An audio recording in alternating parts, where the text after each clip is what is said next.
Today in WorldBox, I'm going to spawn 20 humans and give them 1,000 years to expand their civilization, make advanced weapons, and explore the world. At the end, I'll spawn Crabzilla to see if they can defeat it.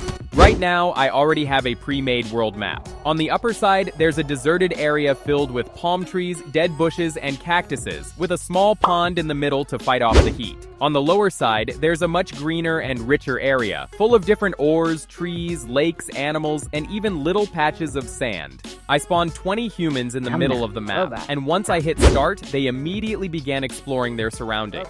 Some of them started building a campfire, while 2 humans were already talking to each other. Pretty quickly, they nominated Vlenny as their king. After some time, they built their first tent and began gathering ores and resources for new buildings. I sped up time, and their progress skyrocketed.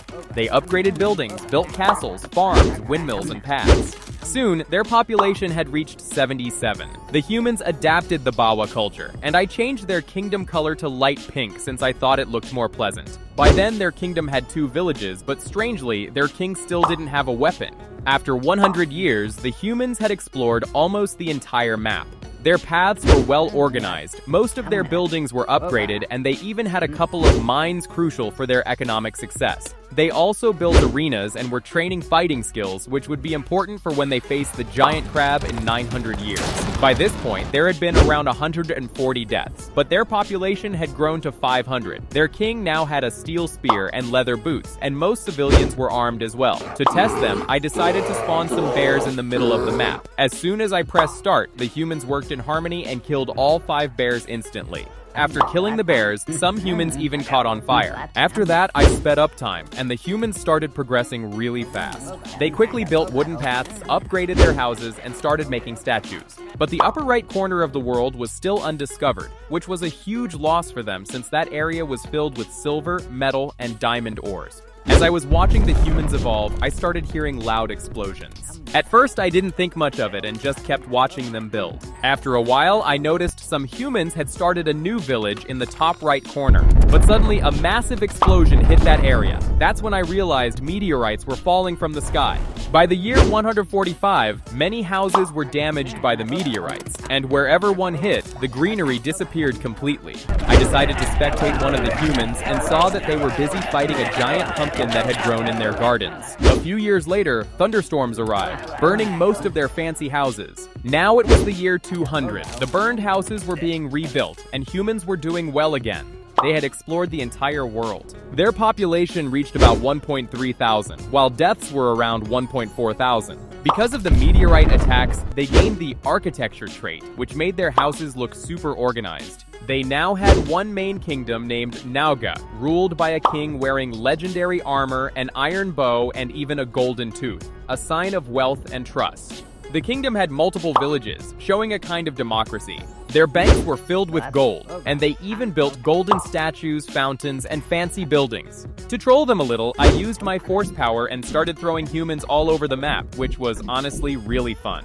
Then, I spawned a bunch of bears again to see how they'd react, and the humans completely destroyed them with spears, arrows, and swords in seconds. Now it was the year 300. Everything seemed fine. Most burned houses were rebuilt, and even though meteorites were still falling, humans had adapted.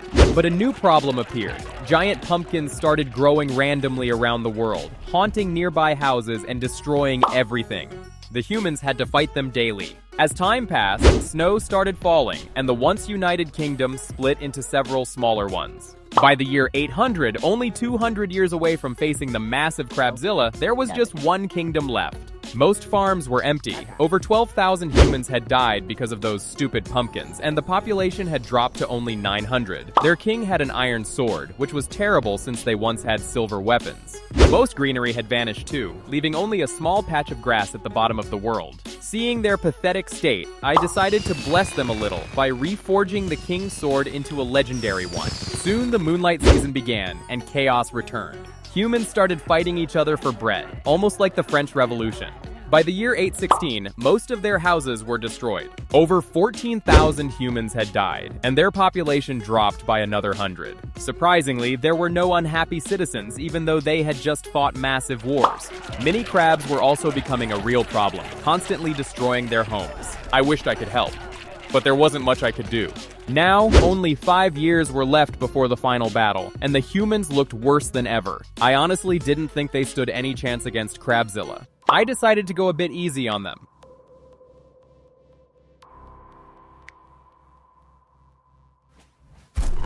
As soon as I spawned Crabzilla, an epic theme song started playing.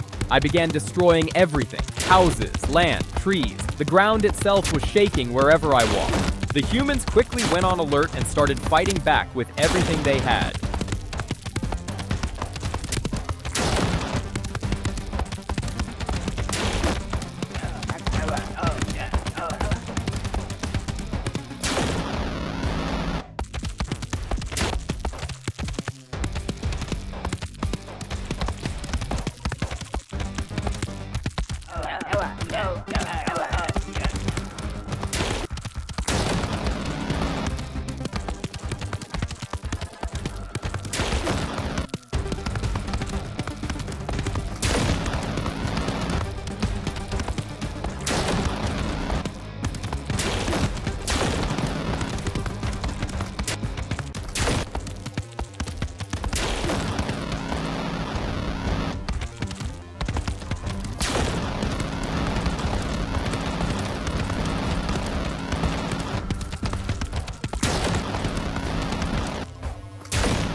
And surprisingly, they actually defeated me. I wasn't expecting that at all. Their population dropped to around 200, but that was enough to rebuild and grow again in the future. So yeah, that was insane. If you enjoyed this video, consider subscribing, leaving a like, and dropping a comment. And if you like my editing style and want your videos edited like this too, let me know down below.